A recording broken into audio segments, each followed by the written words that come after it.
कुछ महीने पहले ही उत्तर प्रदेश को फिल्म शूटिंग के लिए सबसे अनुकूल राज्य का पुरस्कार गोवा में मिला था। और वजह भी है क्योंकि मुंबई के बाद अगर सबसे ज्यादा कहीं फिल्म की शूटिंग होती है तो वो है उत्तर प्रदेश। हालांकि जल्द ही वहां फिल्म सिटी का निर्माण भी होने वाला है। अगर बात भोजपुरी फिल्म की करें तो भोजपुरी कलाकारों के लिए भी उत्तर प्रदेश फिल्मों की शूटिंग का ठिकाना बन चुका है। बिहार के बाद वहीं पर शूटिंग की जाती है, लेकिन अब दूसरे राज्यों में जाकर वहां के कलाकारों को टक्कर देना और पैसा कमाना आसान बात तो नहीं होता है। कुछ ऐसा ही होता है बिहार के कलाकारों के साथ जब वो जाते हैं उत्तर प्रदेश और बेरोजगारी के शिकार होकर वापस लौटते हैं तो आगे वो क्या करें ये सोचने पर मजबूर हो जाते हैं। जिसको लेकर भोजपुरी इंडस्ट्री के सुपरस्टार खेसारी लाल यादव से एक इंटरव्यू के दौरान कई सवाल किए गए, जिस पर खेसारी ने योगी आदित्यनाथ की तारीफ करते हुए नीतीश कुमार को उनसे सीख लेने के लिए सलाह दे डाली है। क्या कुछ कहा है हम आपको बताते हैं। अब नमस्कार, मैं वंदना, कैमरे के पीछे मेरे साथ अंकित शर्मा है और आप देख रहे हैं झमाझम भोजपुरी।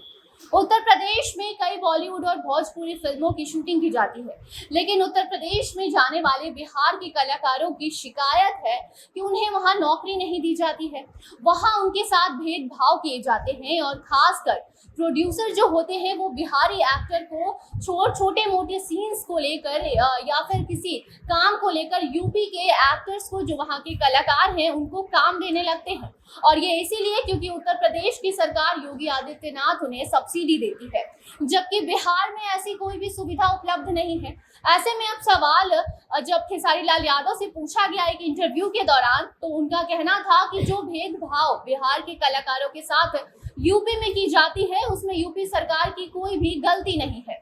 योगी जी की तारीफ करते हुए खेसारी लाल यादव ने कहा है कि उनकी सरकार ने अपने कलाकारों के बारे में सोचा है, ये अच्छी बात है।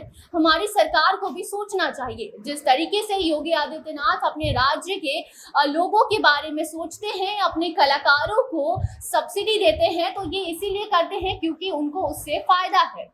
अब अगर वोट उनसे मिलेगा तो फिर वो किसी और के लिए क्यों सोचेंगे। अब ये तो हमारे सरकार नीतीश कुमार को उनसे सीख लेनी चाहिए कि किस तरीके से योगी जी अपने यहाँ के कलाकारों को बढ़ावा दे रहे हैं, लेकिन यहाँ ऐसा कुछ भी नहीं है। इसलिए बिहार सरकार को उत्तर प्रदेश की सरकार से सीख लेनी चाहिए और यहाँ भी सब्सिडी देनी चाहिए ताकि यहाँ के कलाकार को यहाँ नौकरी मिल सके, यहाँ फिल्म की शूटिंग हो सके, बिहार की खूबसूरती भी बड़े पर्दे पर नजर आ सके। ऐसे में मोस्ट फिल्म फ्रेंडली स्टेट श्रेणी में विशेष उल्लेख प्राप्त करने के बाद उत्तर प्रदेश ने बड़ी और छोटी परियोजनाओं की एक श्रृंखला को सही रूप से फिल्म शूटिंग के लिए जगह बनाने के लिए पुरस्कार भी जीता है। बता दें कई बड़ी बड़ी फिल्म राज्य में शूट की गई है, जिसमें खासकर सुल्तान, जॉली LLB 2, बरेली की बर्फी, हाफ गर्लफ्रेंड और बाबू मोशाय बंदूकबाज भी शामिल है। भोजपुरी फिल्म की शूटिंग को लेकर भी कई बड़े कलाकार उत्तर प्रदेश में भी नजर आ ही जाते हैं। ऐसे में अब खेसारी लाल यादव ने भी अपने एक इंटरव्यू के दौरान उत्तर प्रदेश सरकार से बिहार सरकार को सीख लेने के लिए कह दिया है। अब आप खेसारी यादव की बातों से कितना सहमत हैं हमारे कमेंट बॉक्स में जरूर बताएं और बाकी भोजपुरी इंडस्ट्री की खबर जानने के लिए देखते रहें झमाझम भोजपुरी। धन्यवाद।